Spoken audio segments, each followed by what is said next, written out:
Hello friends, ये class 8 का most VVI MCQ है। हाफ ईयरली 2025 का एग्ज़ाम है एमसीक्यू, जो क्लास 8 के लिए बहुत ही महत्वपूर्ण रहेगा। क्लास 8 के लिए बहुत ही वीवीआई क्वेश्चन है ये। तो हम लोग स्टार्ट करें आज का सेशन। कोशिका, देखो सुनते जाना। कोशिका को इंग्लिश में क्या बोलते हैं? सेल बोलते हैं। क्या बोलते हैं? सेल बोलते हैं, ठीक ना। तो कोशिका को जीवन की खाली जगह इकाई कहा था, यानी कि सबसे छोटी इकाई, यानी कि स्मॉलेस्ट यूनिट कहते हैं। क्या कहते हैं? स्मॉलेस्ट यूनिट कहते हैं, याद रखिएगा, यूनिट। आगे देखिए सेकंड क्वेश्चन। पादप कोशिका में कौन सी संरचना होती है जो जंतु कोशिका में नहीं पाई जाती है? तो कौन सी? कोशिका भित्ति। इंग्लिश में क्या बोलते हैं? Cell wall. क्या बोलते हैं इसको? Cell wall. आगे देखिए, कौन सा धातु बिजली का अच्छा चालक है? तो तांबा। तांबा को क्या बोलते हैं? कॉपर। क्या बोलते हैं? कॉपर। और चालक को क्या बोलते हैं? कंडक्टर। क्या बोलते हैं? कंडक्टर, याद रखिएगा। कौन सा धातु यानी कि नॉन मेटल विद्युत का सुचालक यानी कि कार्बन, याद रखना है। कौन सा धातु विद्युत का सुचालक है? तो कार्बन, याद रखिए। कार्बन क्या है? कार्बन हीरा क्या है? कार्बन हीरा, कार्बन का किसका? कार्बन का ही अपरूप है, याद रखिएगा। कार्बन का विभिन्न रूप है। हीरा को क्या बोलते हैं? डायमंड बोलते हैं। क्या बोलते हैं?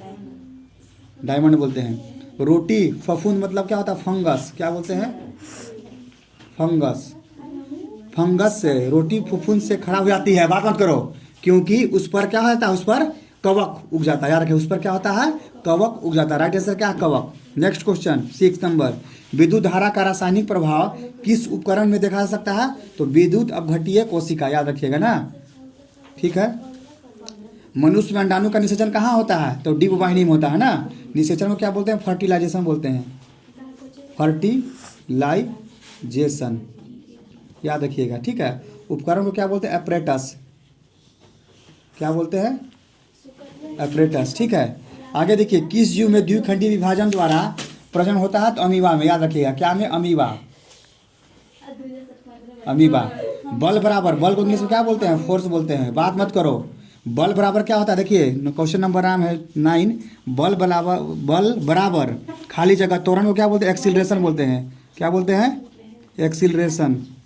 तो बल बराबर क्या होता है? द्रव्यमान, याद रखिएगा, ठीक है। द्रव्यमान इंग्लिश में क्या बोलते हैं? मास बोलते हैं। मास यानी मास गुने एम गुने ए बोल सकते हैं। क्या बोलते हैं? एम गुने ए। बल बराबर। दाब बराबर क्या होता है? दाब को क्या बोलते हैं? दाब को इंग्लिश में क्या बोलते हैं? प्रेशर। क्या बोलते हैं? प्रेशर।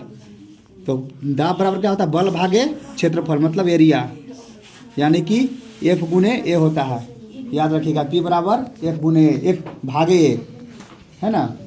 मोमबत्ती, मोमबत्ती लिखने नहीं आया है, मोमबत्ती नहीं होता, मोमबत्ती होता है। मोमबत्ती यानी कि वैक्स बोलते हैं। क्या बोलते हैं? वैक्स। कि लौह का सबसे ठंडा भाग कौन होता है? तो भीतरी काला भाग, याद रखिएगा। मोमबत्ती का लौह का सबसे ठंडा भाग कौन सा होता है? भीतरी काला भाग। आगे देखिए, पूर्ण दहन यानी कि कम्बसन। क्या बोलते हैं? दहन को क्या बोलते हैं? कम्बसन बोलते हैं। कम्बसन। पूर्ण दहन से कौन सी गैस बनती है? तो कार्बन डाइऑक्साइड बनती है। प्रकाश सीधी रेखा में चलता है, इससे सिद्ध करने के लिए, सिद्ध कैसे होगा? सिद्ध करने के लिए कौन सा उपकरण उपयोग होता है? यानी कि तीन छिद्र यंत्र, ठीक है।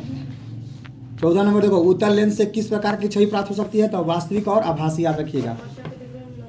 ये सारा क्वेश्चन आप लोग देख सकते हैं, बहुत इंपॉर्टेंट क्वेश्चन है। इसका पार्ट 1 है। नेक्स्ट पार्ट में हम लोग मिलते हैं। तब तक के लिए आप सबको बहुत धन्यवाद, ठीक है। बंद करो।